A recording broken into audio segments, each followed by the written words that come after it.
Freddie Roach dismisses Pacquiao foe Chris Algieri by saying he's a good talker, but all the talk in the world isn't going to win you the fight.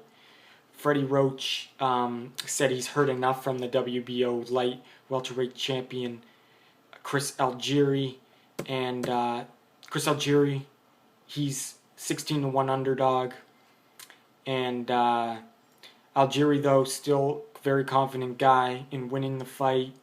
Chris Algieri has said in many things that he's going to dominate Pacquiao.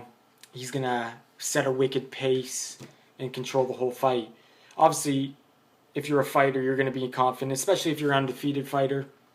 Why wouldn't you think you're going to win, right? But, yeah, there's nothing wrong with him being confident or talking a lot. He probably believes it, but like Freddie Roach said, he's a good talker, but he talks a lot, but all the talking in the world is not going to help him win the fight. And he'll soon find out what Pacquiao's made of. And Freddie Roach says he'll soon find out what level Pacquiao's on. And all Freddie's got to say is Pacquiao's going to get the job done.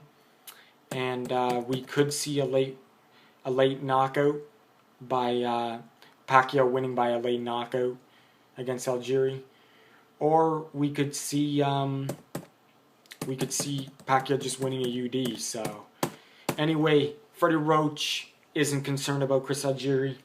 He knows, though, Manny has to be focused to win the fight, obviously.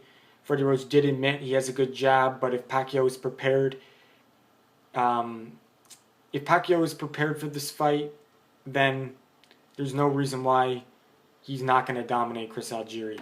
And unless Pacquiao gets extremely old overnight, that's the only way he will lose, but that's not going to happen. So Pacman's got this.